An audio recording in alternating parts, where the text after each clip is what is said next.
Welcome back students to my YouTube channel. कल हमने जो देखा था प्लियोट्रॉपी तक हमने पढ़ा था। यहाँ पे है प्लियोट्रॉपी तक पढ़ा था, पॉलीजेनिक इनहेरिटेंस पढ़ा और भी कई सारी चीज़ें पढ़ी। अब हम जो है इसके आगे का पढ़ते हैं। सो स्टार्ट करते हैं हम लोग सेक्स डिटर्मिनेशन से। ठीक है। The mechanism of sex determination has always been a puzzle before the geneticist. देखो, सेक्स डिटर्मिनेशन का मैकेनिज्म जो है वो एक पजल बना है। जो जेनेसिस्ट है उनके सामने एक पजल बना है। The initial clue about the genetic या chromosomal mechanism of sex determination can be traced back to some of the experiments carried out in insects. So sex determination का जो क्या बोलते हैं एक्सपेरिमेंट है वो बहुत पहले जो है इंसेक्ट्स के अंदर किया गया था. So in fact the cytological observation made in a number of insects led to the development of the concept of genetic या chromosomal basis of sex determination. So insects के अंदर क्या देखा गया था, cytological observations के थ्रू हमने क्या दिया, कॉन्सेप्ट दिया जेनेटिक या chromosomal basis of sex determination का. हेनकिंग थे 1891 could trace a specific nuclear structure so all through spermatogenesis in few insects, and it was also observed by him that 50% of the sperms received this structure after spermatogenesis whereas 50% sperms did not receive it. देखो, सो Henking जो थे उन्होंने बहुत पहले क्या देख लिया था, स्पर्मेटोजेनेसिस के टाइम पर, मतलब स्पर्मेटोजेनेसिस के बाद जो इंसेक्ट्स के अंदर उन्होंने एक स्ट्रक्चर देखा था और वो 50% स्पर्म्स में वो स्ट्रक्चर था और 50% में वो नहीं था. ठीक है. So Henking gave a name to this structure X body. So Henking ने स्ट्रक्चर को एक्स बॉडी का नाम दिया. ठीक है. So he could not explain its significance, लेकिन उसने उसका सिग्निफिकेंस को एक्सप्लेन ही नहीं कर पाया. Further investigations by other scientist led to the conclusion that X body of Henking was in fact chromosome. फिर दूसरे साइंटिस्ट आए, दूसरे साइंटिस्ट ने जब उसको देखा तब उनको पता चला कि जो एक्स बॉडी जो बोल रहा था वो तो क्रोमोसोम है. ठीक है. उसने एक्स इसलिए नाम दिया क्योंकि उसको पता नहीं था मैं उसको क्या बोलूँ करके और वो क्या चीज़ है, इसलिए उसने एक्स डाल दिया. And that is why it was given the name x chromosome, इसलिए उसको जो है एक्स क्रोमोसोम बोला गया. ठीक. पहले उसको बोलते थे एक्स बॉडी, अब उसको बोला जाता है x chromosome. It was also observed that in a large number of insects, the mechanism of sex determination is exotype. बहुत सारे insects में क्या होता है, exotype का sex determination होता है. That is all eggs. सारे eggs में होता है एक additional X chromosome होता है, मतलब सारे eggs में X chromosome होगा ही होगा. Besides the other chromosomes, autosomes के अलावा भी X chromosome होगा. On the other hand, some of the sperms bear X chromosome. 50% sperm में X chromosome होगा. ठीक है. Whereas some do not, किसी में होगा ही नहीं. So eggs fertilized by sperm having X chromosome become females. ठीक. सो ऐसा जब एग को फर्टिलाइज किया जाएगा एक्स वाले क्रोमोसोम से, तब वो जो बनेगी एक्स वाली कंडीशन वो होगी फीमेल. ठीक है. Those fertilised by sperms that do not have X chromosome become male, और एक्सो वाला कंडीशन क्या बन जाएगा, मेल बन जाएगा. ठीक है. Okay, so due to the involvement of X chromosome in the determination of sex, it was designated to the sex chromosome. देखो, X chromosome जो है वो सब में प्रेजेंट था और वो क्या बताता था, सेक्स को डिटरमाइन करता था, इसलिए उसको नाम दे दिया सेक्स क्रोमोसोम का. And the rest of the chromosome, और दूसरे सारे क्रोमोसोम को बोला गया autosomes. So grasshopper is an example of XO type. XO type का एग्जाम्पल है grasshopper. Sex determination in which males have one X chromosome besides autosomes, whereas females have pair of X chromosome. ठीक है. यहाँ देखो एग्जाम्पल देखते हैं. कहाँ गया एग्जाम्पल, है क्या ग्रासहॉपर का? नहीं, ग्रासहॉपर का एग्जाम्पल नहीं है, कोई बात नहीं, हम ले लेते हैं एग्जाम्पल. कहाँ ले एग्जाम्पल, यहाँ ले लेते हैं. एक्सो है, एक्स एक्स है. एक्सो है तो मेल है, एक्स एक्स है तो फीमेल है. ठीक. ग्रासहॉपर. ओके. बस और कुछ नहीं.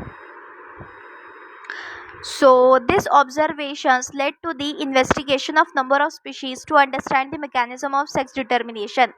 इन observation से दूसरे species में भी sex determination का mechanism देखा गया. So in a number of other insects and mammals including man, XY type of sex determination is seen where both male and female have same number of chromosomes. देखो, अब जो हमने insect वाला देखा था उसमें मेल में एक क्रोमोसोम कम था, फीमेल में एक एक्स्ट्रा था. ठीक है. और लेकिन जब हम देखते हैं XY टाइप का क्रोमोसोम देखते हैं जो ह्यूमंस में होता है और कुछ और इंसेक्ट में होता है जैसे ड्रोसोफिला, तो उसमें क्या होता है ना, सेम नंबर ऑफ क्रोमोसोम होता है। ठीक है, अब कैसे वो देखते हैं। Among the males X chromosome is present but its counter part is distinctly smaller and called as Y chromosome. लेकिन मेल में क्या होता है, मेल में जो है X क्रोमोसोम प्रेजेंट होता है, ठीक है, और उसके अलावा भी एक और क्रोमोसोम होता है जिसको Y क्रोमोसोम बोलता है जो उससे छोटा होता है। So females however have a pair of X chromosomes.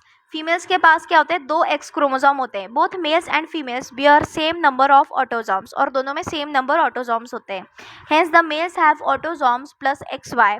Mail में क्या होगा, ऑटोसोम होगा प्लस XY कंडीशन होगी, और फीमेल में क्या होगा, autosome plus XX condition, autosome plus XX condition females में होगी। ठीक है, so in human beings and in Drosophila the males have one X and one Y chromosomes whereas females have a pair of X chromosomes besides autosome। देखो यहाँ पे दिया हुआ है, ड्रोसोफिला और ह्यूमंस में सेम ही होता है, इसलिए ड्रोसोफिला को यूज़ किया जाता है एक्सपेरिमेंट्स के लिए ज़्यादा। देखो मेल के पास XY है, फीमेल के पास XX है, इसमें भी XY और इसमें भी XX। ठीक है, इसको याद रखना। ठीक है, so in the above description you have studied about the two types of sex determining mechanism। 2 तरह के देखे गए, कौन से, एक्सो टाइप और XY type. Both in cases males produce 2 different types of gametes. अब दोनों केस में क्या था, मेल जो है 2 डिफरेंट टाइप के गेमेट प्रोड्यूस कर रहा था, आइदर विथ और विदाउट X क्रोमोसोम। एक तो X क्रोमोसोम है या फिर X क्रोमोसोम नहीं है इंसेक्ट वाले केस में, या फिर some gametes with X chromosome and some with Y chromosome, या कुछ में X है कुछ में Y है। ठीक है, so such type of sex determination mechanism is designated to be example of male heterogamity। इसको क्या बोला जाता है, मेल हेट्रोगेमिटी बोला जाता है, मतलब मेल 2 अलग तरह के गेमिट बना रहा है। So in some other organisms, example birds, a different mechanism of sex determination is observed। different mechanism होता है, उसमें क्या होता है, उसमें होता है female heterogamity होता है। So in case total number of chromosome is same in both male and females। इसमें भी मेल फीमेल में total number of chromosome same रहता है, but 2 different types of gametes in terms of the sex। लेकिन sex के terms में 2 different तरह के गेमेट्स बनते हैं। ठीक है, सो सेक्स क्रोमोसोम के टर्म्स में 2 डिफरेंट तरह के गेमेट्स बनते हैं, जिसको फीमेल्स में बनते हैं। किस में बनते हैं, फीमेल्स में बनते हैं, इसलिए इसको बोला जाता है female heterogamety. In order to have a distinction with the mechanism of sex determination described earlier, the 2 different sex chromosomes of a female bird has designated to be ZW। सो उनके जो फीमेल बर्ड होती है, सो female bird के chromosomes को क्या designation दिया गया है, ZW क्रोमोसोम बोला गया है। ठीक है, और जो है in this organisms females have एक Z और एक W क्रोमोसोम होता है, whereas males have one. Males के पास क्या होता है, पेयर ऑफ Z क्रोमोसोम्स होता है बिसाइड्स ऑटोसोम्स। ठीक है, तो यहाँ पे देखते हैं इसका एग्जांपल। देखो यहाँ पे जो मेल है, ये मेल लिख रहा है, मेल के पास 2 Z है, ठीक, और फीमेल के पास ZW है। फीमेल हेट्रोगेमिटी है और मेल जो है वो उसके पास सेम क्रोमोसोम्स हैं दोनों। ठीक, फिर ये है sex determination in humans. Humans में किस तरह से सेक्स डिटर्मिनेशन होता है इसको देखते हैं। इसको तो देखो हम वैसे ऑलरेडी देख चुके हैं, बट फिर भी चलो ठीक है, एक काम करती हूँ, मैं इसको साइड में पूरा इसको ना पढ़ते हुए साइड में पूरा डिस्क्राइब कर देती हूँ, एकदम आराम से हो जाएगा। ठीक, सो हमारे पास क्या होता है ना, 23 पेयर्स ऑफ क्रोमोसोम्स होते हैं। ठीक, कितने होते हैं, 23 pairs of chromosomes, CHR 23 pairs of chromosomes होते हैं, मतलब टोटल कितने हुए, 46 क्रोमोसोम्स हुए। ठीक, तो इन 46 क्रोमोसोम्स में से 44 होते हैं ऑटोसोम्स, ठीक है, और 2 होते हैं सेक्स क्रोमोसोम। ठीक, तो अब मेल वाला कंडीशन लेते हैं। जो मेल होता है एक फीमेल होता है। मेल के पास क्या होता है, 23 पेयर ऑफ ऑटोसोम्स होता है प्लस XY होता है। फीमेल के पास 23 पेयर प्लस XX होता है। ठीक है, ओके, अब इसका बना देते हैं गेमिट। इसका गेमिट होगा XY, इसका गेमिट होगा XX।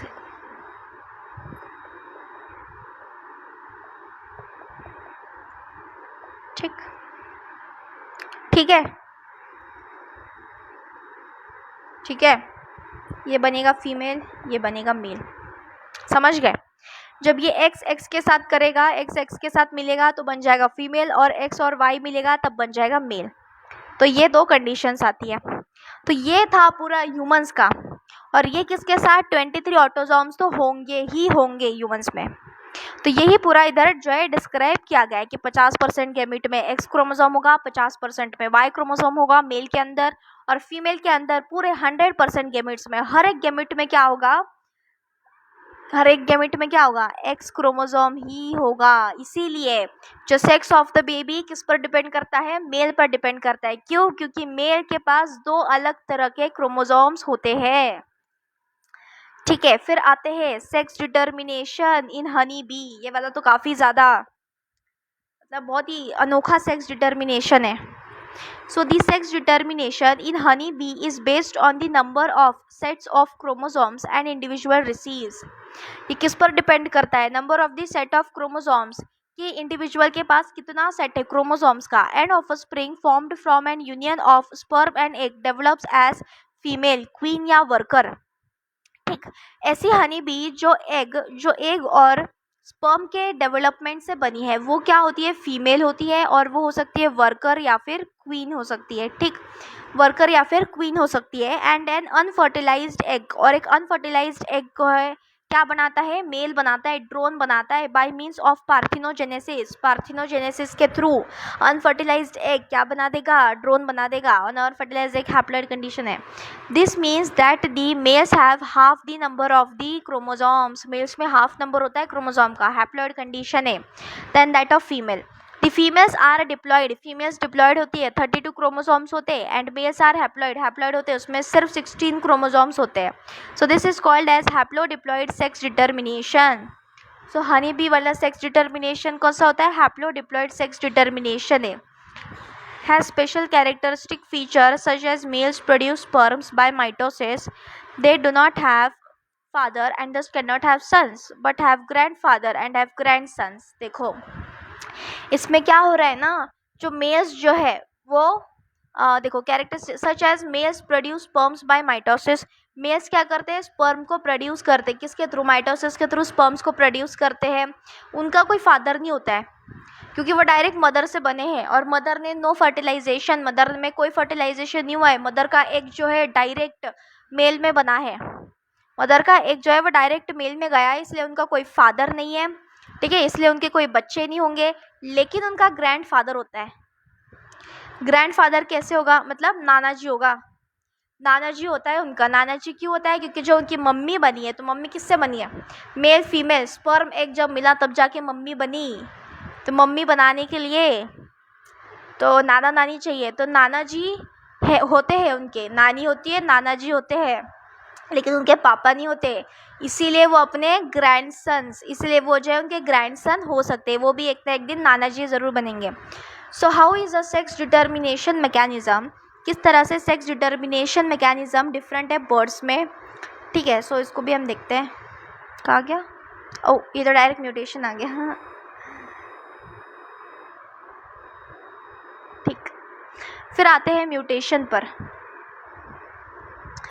So mutation is the phenomenon which results in alteration of DNA sequences and consequently results in changes in genotype and phenotype of an organism. So mutation क्या होता है, mutation एक ऐसा phenomenon है जिसमें DNA sequence change हो जाता है, बदल जाता है, जिसकी वजह से क्या होता है, जीनोटाइपिक और फिनोटाइपिक मतलब जीनोटाइप और फिनोटाइप भी बदल जाता है ऑर्गेनिज्म का। So in addition to recombination, mutation is another phenomenon that leads to variation in DNA.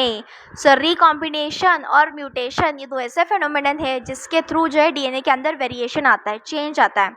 ठीक है, so one DNA helix runs continuously from one end to the other in each chromatid in a highly supercoiled form. देखो जो DNA है वो continuously run करता है एक and से दूसरे एंड में क्रोमैटिड के अंदर, मतलब क्रोमैटिड के अंदर इस तरह से कॉइल्ड फॉर्म में डीएनए प्रेजेंट रहता है। ठीक है, सो देयरफॉर लॉस या डिलीशन और gain insertion duplication of segment of DNA results in alteration in chromosome.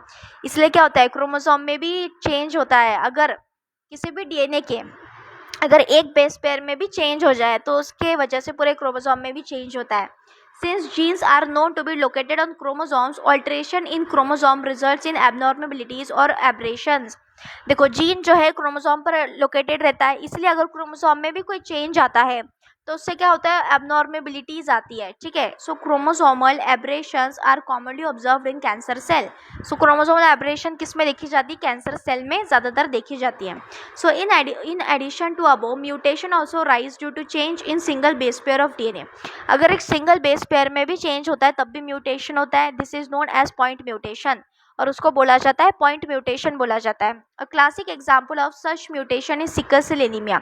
इसका एक सबसे क्लासिक एग्जाम्पल है सिकल सेल एनीमिया का। Deletions and insertions of base pairs cause frame shift mutation. अगर कोई base pair है, अगर वो डिलीट हो जाता है, ठीक है, या फिर कोई दूसरा बेस पेयर इंसर्ट हो जाता है, तो इससे क्या होता है, फ्रेम शिफ्ट म्यूटेशन होता है, मतलब पूरा फ्रेम जो है आगे की तरफ शिफ्ट हो जाता है, ठीक है। The mechanism of mutation is beyond the scope of this discussion at this level. However, there are many chemical and physical factors that induce mutations. बहुत सारे केमिकल और फिजिकल फैक्टर्स होते हैं जो है इंड्यूस करते हैं म्यूटेशन को, और उनको बोला जाता है म्यूटाजेंस बोला जाता है, ठीक है। सो यूवी रेडिएशन है, म्यूटेशंस कॉज करता है ऑर्गेनिज्म में, और उसे बोला जाता है म्यूटाजेन, ठीक है। फिर आते हैं जेनेटिक डिसऑर्डर्स, जिसमें होता है पेडिग्री एनालिसिस। जेनेटिक डिसऑर्डर्स उसमें है पेडिग्री एनालिसिस, ठीक है, okay. The idea that disorders are inherited has prevailing in human society since long. देखो डिजीज किस तरह से इनहेरिट हो रहे हैं, उस पर जो है बहुत पहले से जो है ह्यूमन सोसाइटी में कुछ आइडियाज दिए गए हैं। This was based on the heritability of certain characteristics features in families. So कुछ कैरेक्टरिस्टिक फीचर्स होते हैं फैमिलीज में जो हेरिटेबल होते हैं, एक जनरेशन से दूसरी जनरेशन जाते हैं, और यही क्या करते हैं, डिसऑर्डर्स कॉज करते हैं। So after the rediscovery of Mendel's work, the practice of analyzing inheritance pattern of traits in human beings. देखो मेंडल के वर्क के बाद जो है इस तरह से इनहेरिटेंस पैटर्न को ह्यूमंस में भी एनालाइज किया गया। Since it is evident that control crosses that can be performed in the pea plant or some other organisms are not possible in case of human beings. देखो इस तरह के crosses जो है ह्यूमन बींग्स में possible नहीं होते। So study of the family history about inheritance of particular trait provides an alternative. लेकिन अगर हम फैमिली की स्टडी करें, मतलब फैमिली में कौन से ट्रेट्स है, कैसे कैसे, तो अगर उसको पूरा स्टडी किया जाए तो हम इस तरह के पर्टिकुलर आगे आने वाले ट्रेट्स के बारे में बता सकते हैं। such an analysis of traits in a several of generation of a family called as pedigree analysis. So family के अंदर इन traits को analyze करना उसको बोला जाता है pedigree analysis बोला जाता है, ठीक है। So in the pedigree analysis, the inheritance of a particular trait is represented in family tree over generations. So मतलब particular trait को जो है पेडिग्री एनालिसिस में एक ट्री की तरह दिखाया जाता है, फैमिली ट्री की तरह दिखाया जाता है ओवर जनरेशन, एक जनरेशन से दूसरे जनरेशन के बाद। देखो इसमें मैं ये दिखाना चाहती हूँ, इसके डायग्राम जो है ये दिखाना चाहती हूँ। अगर स्क्वायर है तो मेल है, सर्कल है तो फीमेल है, और अगर इस तरह से जो है काइट शेप का है तो सेक्स अनस्पेसिफाइड है, ठीक है। अगर वो रेड कलर का है तो ये अफेक्टेड इंडिविजुअल्स है। अगर इस तरह से एक लाइन है दोनों के बीच, मेल फीमेल के बीच एक लाइन है तो वो मेटिंग हो रहा है, और दो लाइन है तो मेटिंग है between relatives, that is consanguineous mating, जिसको कंसेंजिनस मेटिंग बोला जाता है, या रिलेटिव्स के बीच में मेटिंग, भाई बहन के बीच में, ठीक। फिर इस तरह से अगर मेल फीमेल है और उनके नीचे जो है फिर से ये इस तरह से चार्ट बना करके नीचे मेल फीमेल है तो parents above and children below, ऊपर वाले पेरेंट्स से नीचे वाले चिल्ड्रन है, ठीक है, ओके। फिर और ये बर्थ का ऑर्डर है लेफ्ट टू राइट, पहले ये आया फिर ये आया, इस तरह से बर्थ का ऑर्डर आता है, ठीक है। फिर पेरेंट्स विद मेल चाइल्ड, देखो ये पेरेंट्स है और ये इनका मेल चाइल्ड है, और मेल चाइल्ड अफेक्टेड है, और है 5 अनअफेक्टेड ऑफस्प्रिंग्स। अगर दिखाते हैं तो ये है 5 अनअफेक्टेड ऑफस्प्रिंग्स है, इस तरह से 5 नंबर डब्बे के अंदर लिखा गया है, ठीक है। तो okay, so in human genetics pedigree study provides a strong tool. So human genetics में पेडिग्री स्टडी जो एक स्ट्रॉन्ग टूल की तरह यूज़ किया जाता है, which is utilize to trace the inheritance of specific trait. एक स्पेसिफिक ट्रेट का इनहेरिटेंस को देखने में यूज़ किया जाता है, एबनॉर्मेबिलिटी या फिर डिजीज़ को, ठीक है। Some of the important standard symbols used in pedigree जो अभी हमने देखे, ठीक। So as you study in this chapter, each and every feature in an organism is controlled by one or other gene located in DNA. So एक या दूसरा gene, एक या उससे ज़्यादा जीन जो डीएनए में लोकेटेड रहते हैं, उसके थ्रू जो है पैटर्न्स आते हैं इनहेरिटेंस के in the chromosome. DNA is the DNA क्या है? कैरियर है जेनेटिक इन्फॉर्मेशन का। सो डीएनए क्या करता है? जेनेटिक इन्फॉर्मेशन को कैरी करता है और इसके अंदर जेनेटिक इन्फॉर्मेशन स्टोर रहती है। It is hence transmitted from one generation to other without any change or alteration. देखो डीएनए क्या होता है ना, कुछ डीएनए जो है एक जनरेशन से दूसरे जनरेशन में बगैर चेंज हो जाता है और कुछ में क्या होता है? अल्ट्रेशन होता है, चेंज होता है। So however changes or alteration do take place occasionally मतलब कभी कभी ही चेंजेस होते हैं। Such an alteration or change in the genetic material is refer to as mutation और इसी को म्यूटेशन बोला जाता है। A number of disorders in human beings have been found to be associated with the inheritance of changed or altered genes or chromosome. So बहुत सारे ऐसे disease है, बहुत सारे डिसऑर्डर्स है जो इस तरह के अल्ट्रेशंस की वजह से होते हैं जीन्स में या क्रोमोसोम्स में। तो अभी हम उसको पढ़ते हैं। ठीक, मंडेलियन डिसऑर्डर मतलब जीन वाले डिसऑर्डर, जितने भी जीन में डिसऑर्डर होते हैं वो सारे होते हैं मंडेलियन डिसऑर्डर्स। सो ब्रॉडली जेनेटिक डिसऑर्डर्स हो गए may be grouped into two categories. दो कैटेगरीज के होते हैं, मंडेलियन डिसऑर्डर्स होते हैं और क्रोमोसोमल डिसऑर्डर्स होते हैं। ठीक, so Mendelian disorders are mainly determined by alteration or mutation in single gene. So Mendelian disorder में क्या होता है? एक सिंगल जीन में चेंज हो जाना या म्यूटेशन हो जाना। This disorders are transmitted to the offspring on the same lines as we have studied in the principle of inheritance. Same line में ही ये सारी चीज़ें जाती, मतलब भाई बहनों में इस तरह से सारी प्रोजेनी इफेक्ट होगी इसके through. The pattern of inheritance of such Mendelian disorders can be traced in family by the pedigree analysis और इसको भी हम हमारे फैमिली में जो है ट्रेस कर सकते हैं पेडिग्री एनालिसिस के थ्रू। Most common and prevalent Mendelian disorders are haemophilia. सबसे कॉमन और प्रीवैलेंट कौन से होते हैं? Haemophilia, cystic fibrosis, sickle cell anaemia, colour blindness, phenylketonuria, thalassaemia etcetera. It is important to mention here that such Mendelian disorders may be dominant or recessive। अब ये Mendelian disorders जो है कुछ dominant हो सकते हैं, कुछ recessive हो सकते हैं। By pedigree analysis, one can easily understand whether the trait in question is dominant or recessive। सो देखो Mendelian disorders pedigree analysis से जो है हम पता कर सकते हैं कि dominant है कि recessive है। ठीक, similarly the trait may also be linked to sex chromosome. इससे ये भी पता चल सकता है कि जो ट्रेट है वो सेक्स क्रोमोसोम से लिंक्ड है, जैसे कि हीमोफीलिया हो गया। So it is evident that X linked recessive traits shows transmission from carrier female to male progeny. अगर एक्स लिंक्ड अगर रिसेसिव है तो किससे जाएगा? फीमेल से, मम्मी फीमेल से जाएगा, किसके अंदर? मेल बेबी के अंदर जाएगा। ठीक है, सो फीमेल से जो है मेल के अंदर ट्रांसफर होगा। ठीक है, recessive representative pedigree shown in figure. So for dominant and recessive traits discuss with your teacher वगैरह वगैरह, इसके साथ टीचर के साथ डिस्कस वगैरह करो। ठीक है, सो देखते हैं दो एग्जांपल्स है। पहला वाला जो है that is autosomal dominant trait. ठीक है, जैसे माइटोनिक डिस्ट्रोफी हो गया। फिर दूसरा वाला ऑटोसोमल रिसेसिव ट्रेट है जैसे सिकल सेल अनीमिया। ठीक, अब मेरी एक बात सुन लो, जो डोमिनेंट ट्रेट होता है, डोमिनेंट ट्रेट को कैसे पता कर सकते हैं? डोमिनेंट ट्रेट हर जनरेशन में दस्तक देता है।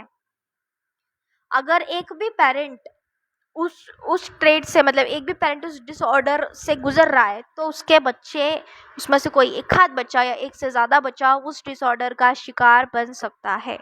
देखो जैसे यहाँ पे जो है, यहाँ पे ये फीमेल जो है वो गुजर रही है, मतलब फीमेल जो है वो, फीमेल को डिजीज़ है, उसकी वजह से उसके जनरेशन में एक मेल बच्चे को और एक फीमेल बच्चे को भी डिसीज़ है। ठीक, जब ये फीमेल बच्ची, इसकी शादी हो जाती है एक मेल के साथ, ठीक, तब जब इसका बच्चा होता है इसमें भी किसी एक को है, मतलब हर जनरेशन में जा रहा है। पहली वाली जनरेशन में, दूसरी वाली जनरेशन और तीसरी वाली जनरेशन, तीनों जनरेशन में ये जा रहा है। लेकिन अगर यहीं पर ये दो नॉर्मल है, ये तो नॉर्मल मेल फीमेल है, जब इनको किया जा रहा है तो इनकी जनरेशन में नहीं जा रहा है, तो अफेक्टेड वाले से जो है हर जनरेशन में जाएगा डोमिनेंट वाला, लेकिन रिसेसिव वाला एक एक जनरेशन स्किप करके जाता है। इसीलिए ये बहुत डेंजरस होता है रिसेसिव, क्योंकि रिसेसिव वाला एक एक जनरेशन स्किप करता है। देखो जैसे इधर किसी को नहीं है, इधर किसी को नहीं है, पर इसमें से कोई एक कैरियर है, हो सकता है ये कैरियर हो या फिर ये कैरियर हो, कोई भी हो सकता है। ठीक, दूसरी जनरेशन में हो गया, इस वाली जनरेशन में नहीं है, पहली जनरेशन में नहीं है, दूसरी जनरेशन में है, दूसरी जनरेशन में है, एक इसको है एक इसको है। ठीक, फिर जब आप देखो इसकी जनरेशन को है इसकी जनरेशन को है, लेकिन यहाँ देखो यहाँ ये दोनों अनएफेक्टेड है, दोनों जो है अनएफेक्टेड है, लेकिन इनके इस वाले को है, मतलब इधर वाली जनरेशन जो है ये अनएफेक्टेड को देखा जाएगा तो इसमें नहीं है, पर इस वाली जनरेशन में हो गया।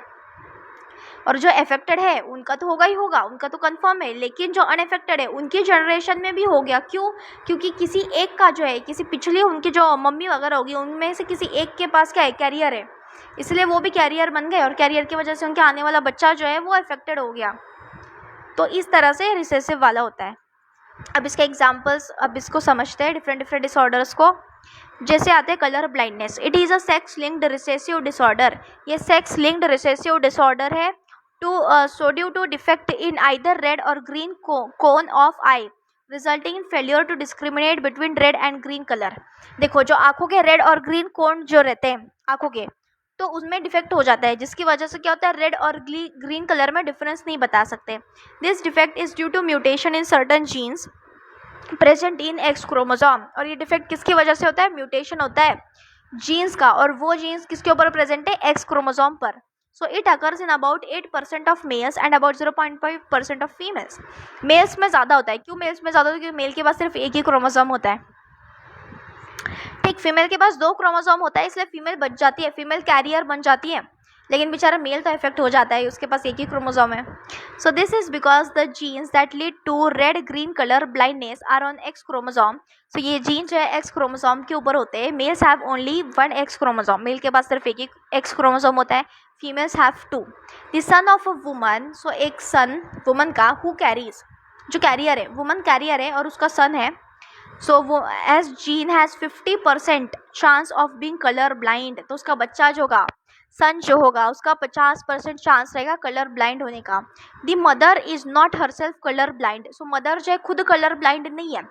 क्यों? Because the gene is recessive, gene recessive है और मदर के पास 2 एक्स है, इसीलिए that means that its effect is सुप्रेस्ड bye her matching dominant normal gene. जो उसका जो दूसरा डोमिनेंट नॉर्मल जीन है वो उसको रिसेसिव वाले को दबा दे रहा है। So a daughter will not normally be colour blind, so एक डॉटर जो है नॉर्मली कलर ब्लाइंड नहीं होगी unless her mother is carrier and her father is colour blind. Daughter तब तक नहीं होगी जब तक उसकी मदर कैरियर है और उसके फादर कलर ब्लाइंड है। इसका वो करके देखना, पन्नेट स्क्वायर बनाना, इसका तुरंत रिजल्ट्स आ जाते हैं, बहुत अच्छी तरह से रिजल्ट्स आते हैं इसके। इसको ना जब मैं डिटेल में एक्सप्लेन करूँगी तब इसका हर एक का पनेट स्क्वायर बना करके उसको एक्सप्लेन करूँगी, ठीक है। फिर आते हैं haemophilia, this sex linked recessive disease, ये भी सेक्स लिंक्ड रिसेसिव डिजीज़ है which shows it's transmission from unaffected carrier female. So unaffected carrier female से है to male progeny has been widely studied. So in this disease, a single protein that is part of cascade of proteins involved in the clotting of blood is affected. So इसमें क्या होता है, एक protein, एक protein वो क्या होता है, कास्केड ऑफ प्रोटीन का पार्ट होता है, मतलब ढेर सारे दूसरे प्रोटीन्स का भी पार्ट होता है जो कि किस में मदद करता है, ब्लड क्लॉटिंग में मदद करता है। तो वो प्रोटीन इफेक्ट हो जाता है जिसकी वजह से ब्लड क्लॉटिंग नहीं होता है, ब्लड बहते ही जाता है। So in an affected individual, एक अफेक्टेड इंडिविजुअल में a simple cut will result in non stop bleeding. So एक सिंपल कट से क्या होगा, नॉन स्टॉप ब्लीडिंग होगा। दी हेट्रोजाइगस फीमेल, जो हेट्रोजाइगस फीमेल होगी कैरियर वाली फॉर हीमोफीलिया में ट्रांसमिट द डिजीज टू सन को ट्रांसमिट करेगी, मतलब सन जो है सारे हीमोफिलिक होंगे। The possibility of female becoming a haemophilic is extremely rare, female का हीमोफिलिक होना एक्सट्रीमली रेयर है। उसके लिए क्या चाहिए, मदर कैरियर चाहिए और पापा हीमोफिलिक चाहिए, because mother of such female has to be at least carrier, mother को कैरियर होना चाहिए कम से कम, और फादर को क्या होना चाहिए, हीमोफिलिक होना चाहिए, ठीक है। So the family pedigree of Queen Victoria का फैमिली पेडिग्री जो है shows a number of haemophilic descendants show करती है जो कि डिजीज़ के कैरियर है, ठीक है। फिर आते हैं sickle cell anaemia, this is an autosome, ये ऑटोजोम लिंक्ड रिसेसिव ट्रेट है that can be transmitted from parents to offspring when both parents are carrier for the gene.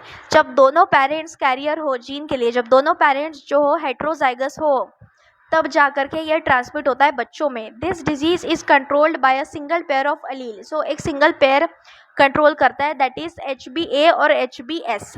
Out of 3 possible genotypes only homozygous, जो homozygous individual होगा जो कि HbS वाला होगा, देखो ये कंडीशन होगी शो द डिजीज फिनोटाइप, यही सिर्फ डिजीज फिनोटाइप को शो करेगा। अगर दोनों S है तो सिर्फ डिजीज फिनोटाइप को शो करेगा।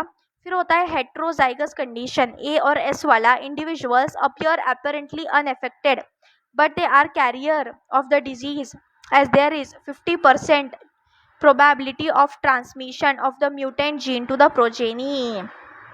लेकिन जो हेट्रोजाइगस कंडीशन है ना, तो हेट्रोजाइगस कंडीशन में क्या होता है कि सिर्फ हेट्रोजाइगस कंडीशन में वो कैरियर बन जाता है और 50% चांसेस होता है ट्रांसमिशन का प्रोजेनी को, ठीक है।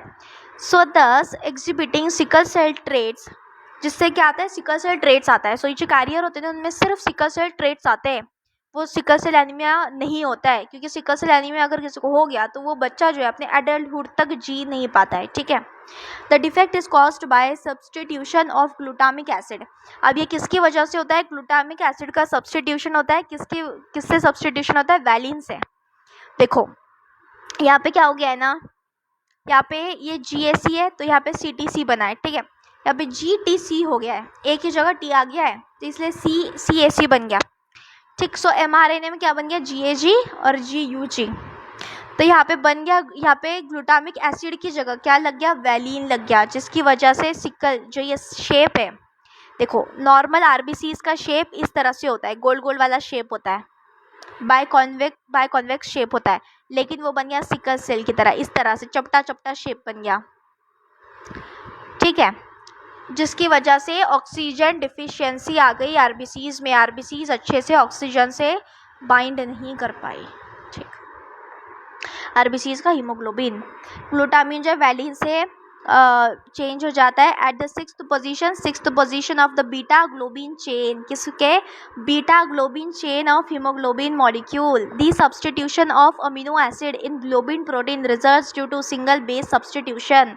सो अमीनो एसिड में एक सिंगल बेस सब्सटीट्यूशन की वजह से होता है at the 6th codon of the beta globin gene. So beta globin gene के 6th कोडॉन पर, दैट इज GAG से GUG बन जाता है। The mutant haemoglobin molecule undergoes polymerisation, जिसका पॉलीमराइजेशन होगा under low oxygen tension causing the change in the shape of RBC from biconvex disc, biconcave से वो किस में बदल जाता है, sickle cell. So elongated sickle like structure बन जाता है वो RBCs का, ठीक है। और हीमोग्लोबिन की इफिशियंसी भी कम हो जाती है ऑक्सीजन को ट्रांसफर करने के लिए। फिर आते हैं phenylketonuria. This inborn error of metabolism is also inherited as the autosomal recessive trait. ये भी ऑटोसोमल रिसेसिव ट्रेट है। The affected individual lacks an enzyme that converts amino acid phenylalanine into tyrosine. So individual क्या lack करता है, एक जो है enzyme को लैक करता है, जो एंजाइम कन्वर्ट करता है अमीनो एसिड फिनाइलएलेनिन को टायरोसिन के अंदर। As a result of this phenylalanine is accumulated and converted into phenyl pyruvic acid and other derivatives. फिर क्या होता है, फिनाइलएलेनिन जो है शरीर के अंदर अक्यूमुलेट जमा होना शुरू हो जाता है और phenyl that is phenyl pyruvic acid या उसके दूसरे डेरिवेटिव्स में कन्वर्ट हो जाता है, ठीक है। So accumulation of this in brain results in mental retardation. अगर वो ब्रेन में अक्यूमुलेट हो जाता है तो जिसके थ्रू क्या होता है, मेंटल रिटार्डेशन हो जाता है, ठीक। So this are also excreted through urine, excreted through urine. So urine से भी ये बाहर आता है of its poor absorption by kidney, because of its poor absorption by kidney. अगर किडनी उसको अच्छे से एब्जॉर्ब नहीं करे तो ये जो है यूरिन के थ्रू पास आउट हो जाता है। फिर आते हैं थैलेसीमिया, ठीक। So this is also an autosomal linked recessive blood disease. ये भी autosomal link recessive blood disease है, ठीक है। Transmitted from parents to offspring when both the parents are unaffected carrier of the gene. ये भी उसी तरह से होता है, जब दोनों पेरेंट्स अनअफेक्टेड कैरियर है उस जीन के हेट्रोजाइगस कंडीशन में तो ट्रांसफर होगा प्रोजेनी में। The defect could be due to either mutation or deletion which ultimately results in reduction rate of synthesis of one of the globin chains. ये किसके through होगा, म्यूटेशन होता है या फिर डिलीशन होता है। किस में डिलीशन होता है, जो हीमोग्लोबिन है, हीमोग्लोबिन के किसी एक चेन को बनाने वाले जीन में अगर इस तरह का म्यूटेशन होता है तो उसके थ्रू होता है, अल्फा या फिर beta chain, that makes up hemoglobin. This causes the formation of, इससे क्या होता है, फॉर्मेशन होता है abnormal hemoglobin. abnormal hemoglobin molecules बनते हैं resulting into anemia, जिसके थ्रू अनीमिया होगा, which is characteristic of the disease. So anemia जो है इस disease का characteristic है. So thalassemia can be classified according to which chain of the hemoglobin molecule is affected. So कौन सा जो है हीमोग्लोबिन का चेन अफेक्टेड हो रहा है उसके थ्रू जो है थैलेसीमिया को क्लासिफाई किया गया है. जैसे अल्फा थैलेसीमिया जो है production of alpha globin chain is affected, और बीटा थैलेसीमिया में बीटा ग्लोबिन चेन इफेक्ट होता है. अल्फा वाले में, अल्फा थैलेसीमिया में अल्फा ग्लोबिन चेन इफेक्ट होता है, बीटा वाले में beta globin chain. Alpha thalassaemia is controlled by two closely linked genes. दो क्लोजली लिंक्ड जीन्स होते हैं HbA1 और HbA2. ठीक, इसको याद रखना. क्रोमोसोम 16 पर होते हैं of each parent and it is observed due to mutation or deletion of one or more of the 4 genes. So एक या उससे भी ज़्यादा जो 4 genes है उसमें म्यूटेशन आना या फिर डिलीशन होना, इसके थ्रू क्या होता है, थैलेसीमिया होता है.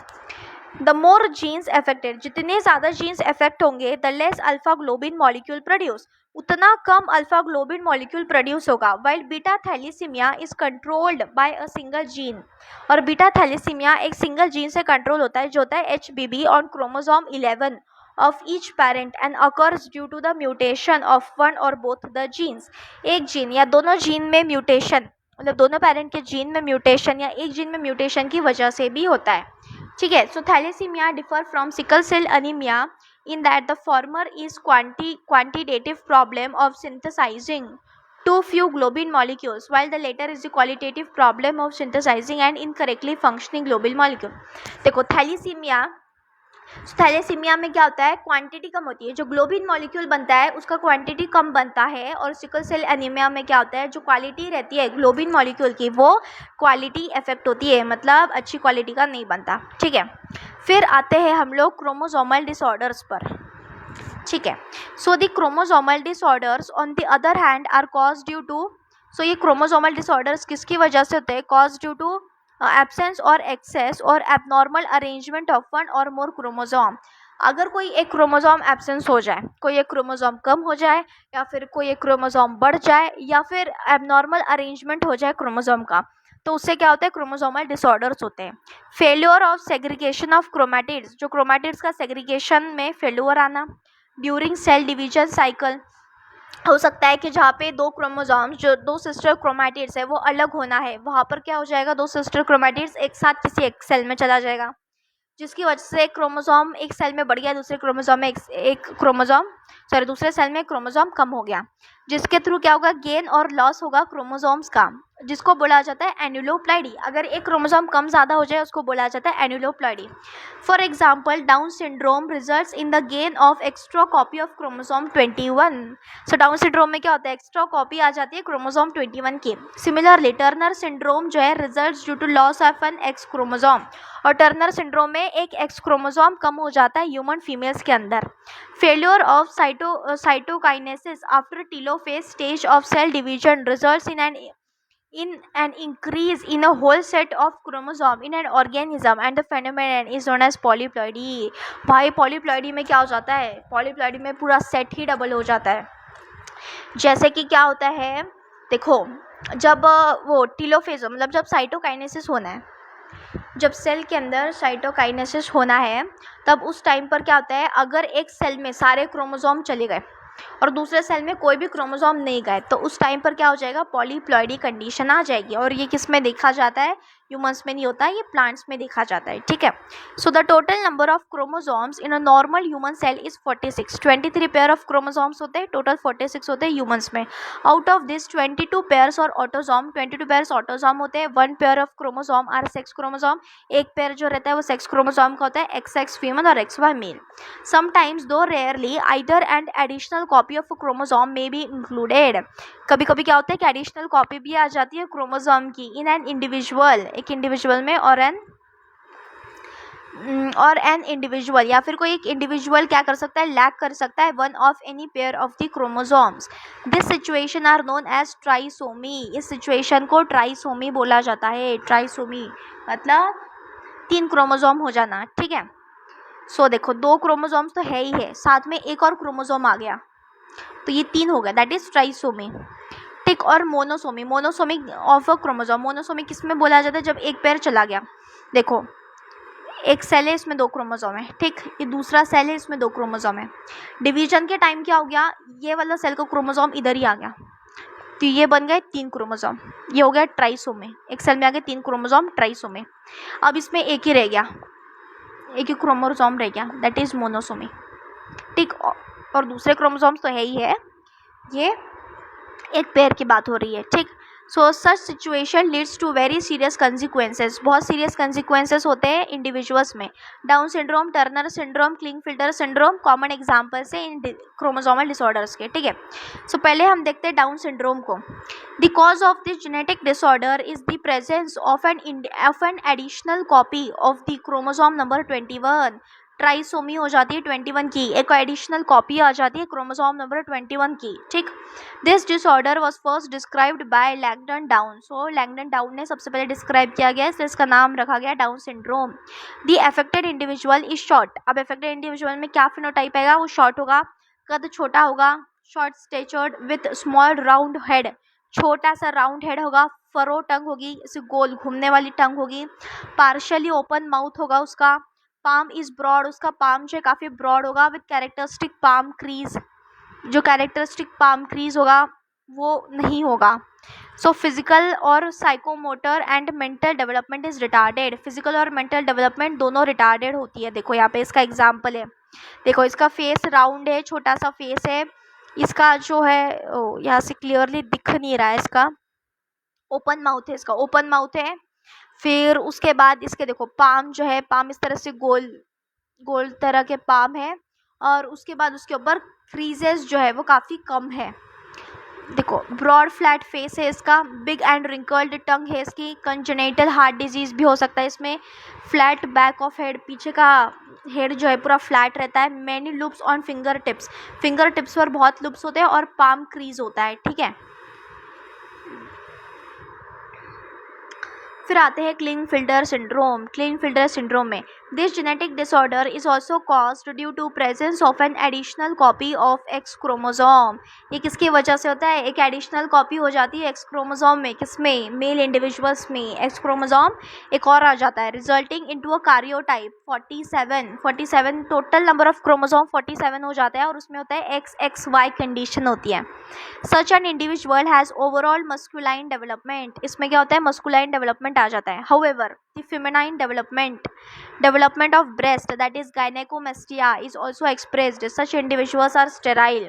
देखो मेल डेवलपमेंट भी होता है इनमें, फीमेल डेवलपमेंट भी होता है, दोनों होता है। क्यों, क्योंकि XXY, देखो यहाँ पे जो डबल एक्स है वो डबल एक्स भी खुद को एक्सप्रेस करेगा, और XY है वो XY भी खुद को एक्सप्रेस करेगा, जिसकी वजह से मेल फीमेल दोनों डेवलपमेंट शो होती है। ठीक है, सो ब्रेस्ट का डेवलपमेंट होना मेल में, जिसको बोला जाता है गायनेकोमेस्टिया बोला जाता है, और ये क्या होते हैं, स्टेराइल होते हैं। ठीक, फिर आता है Turner syndrome. Such a disorder is caused due to the absence of one of the X chromosome. देखो फीमेल में 2 एक्स क्रोमोसोम होते हैं, तो इसमें से एक एक्स क्रोमोसोम एब्सेंट हो जाता है, तो सिर्फ एक ही बचा, तो सिर्फ एक ही एक्स क्रोमोसोम होता है, मतलब टोटल जो है क्रोमोसोम नंबर होता है 45 विद XO कंडीशन होती है।